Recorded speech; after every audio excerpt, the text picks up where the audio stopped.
महाराष्ट्रामध्ये एआयची चर्चा आहे. आर्टिफिशियल इंटेलिजन्स म्हणजे कृत्रिम बुद्धिमत्तेचा वापर करून ऊसाचं क्षेत्र आणि ऊसाचं टनेज दर एकरी वाढवण्याचा प्रयत्न आहे आणि त्याच्यासाठी त्यांनी 500 कोटीची राज्य सरकार सगळं हात धुवून मागं लागल्या शेतकऱ्यांच्या की एकरी 200 टन काढा म्हणून.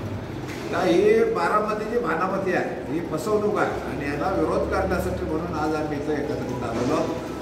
हे जर का 200 टन निघत असेल तर आम्ही आमची सगळी जमीन या लोकांना द्यायला तयार आहे. त्यांनी आम्हाला एकरी 100 टन द्यावे आणि 100 टन त्यांनी घ्यावे असं आज आम्ही एकमताने इथं ठराव केलेला आहे.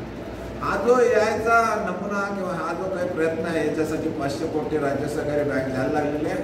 तर यांच्या काही मित्रमंडळांची जी काही संसाधनं आहेत ती खपवण्यासाठी हा सगळा उद्योग चाललेला आहे. तर यांनी आत्तापर्यंत गोवंश हत्याबंदीचा कायदा आणला, त्याच्यामुळं सबंध प्राणी आणि सबंध शेती यांची उद्ध्वस्त झालेली आहे. दुसरा वन्यप्राणी संरक्षण कायदा काढला, वर्षाला 40,000 कोटीचं आमचं नुकसान व्हायला लागलेलं आहे. याच्यामध्ये बाजार समित्यामध्ये MSP मिळत नाही, मिनिमम सपोर्टही मिळत नाही, प्राईस मिळत नाही. त्याच्याबद्दल हे मुख्यमंत्री काही कारवाई करत नाहीत. इथं दूध संघामध्ये सगळं भेसळीचं दूध गोळा व्हायला लागलं, भेसळ प्रतिबंधक सगळे झोपा काढतायत, कुणी त्याच्यावर कारवाई करायला तयार नाही. आम्ही आज साखर कारखान्याला ऊस घातला तर त्याचे भाव मिळत नाहीत. गुजरातपेक्षा 1500 रुपये आज आम्हाला प्रति टन कमी मिळत आहेत, याच्याकडे कोणी चर्चा करायला तयार नाही. कापसाच्या बाबतीत शेतकरी रोज 15 ते 20 आत्महत्या करतायत, त्यांना भाव मिळत नाही, त्याच्याकडे कोणी बघायला तयार नाही.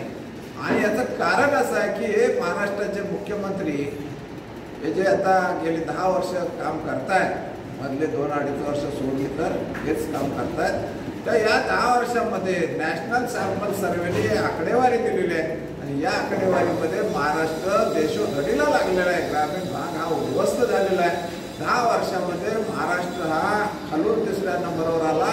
आता महाराष्ट्रामध्ये महाराष्ट्रापेक्षा ग्रामीण दारिद्र्य फक्त झारखंड आणि छत्तीसगड या 2च आदिवासी राज्यामध्ये, बाकी बिहार, उत्तर प्रदेश, मध्य प्रदेश, शेजारचा कर्नाटक, गुजरात हे सगळे राज्य आज आमच्यापेक्षा आर्थिक प्रगतीपथावर गेलेले आहेत. आणि याला कारण आहे जे लुटारूंची टोळी आहे सबंध महाराष्ट्रामध्ये सहकारातली, त्या सहकारातल्या लुटारूंच्या टोळीला मुख्यमंत्री देवेंद्र फडणवीस यांचा पाठिंबा आहे. आणि या सगळ्या लुटारूंचा, आमदार खासदारांचा, या सहकारी संस्थातल्या सगळ्या आमदार खासदारांचा पाठिंबा देवेंद्र फडणवीसला आहे. तर ही जी मिलीभगत आहे तर शासन आणि सहकार, सरकार आणि सहकार हे दोन्ही सरकार आणि सहकार एक झालेले आहेत आणि महाराष्ट्राला लुटत आहेत. आणि म्हणून महाराष्ट्रातले ग्रामीण भाग हा नॅशनल सॅम्पल सर्वेच्या नुसार आता रसातळाला गेलेला आहे. देशभरामध्ये जी सरासरी दारिद्र्याची आहे त्याच्याही खाली आम्ही गेलेलो आहोत आणि हे अत्यंत दुर्दैवी आहे. फुल्यांचा, छत्रपती शिवाजी महाराजांचा आणि आंबेडकरांचा महाराष्ट्र मानायचं आणि आर्थिक दृष्टिकोनातून आज आम्ही झारखंडच्या जवळ जाऊन पोहोचलेलो आहोत. लाजा वाटायला पाहिजे त्या मुख्यमंत्र्यांना आणि मंत्र्यांना की यामध्ये आपला महाराष्ट्र आता कुठं जाऊन बसलेला आहे. तेव्हा या सगळ्या गोष्टी लक्षात घेता ही जी सरकार आणि सहकारच्या नेतृत्वाखाली जी मिलीभगत आहे त्याच्यामुळं आज देशभरातले, राज्यातले आमचे सगळे शेतकरी आणि ग्रामीण जनता होरपळून निघत आहे.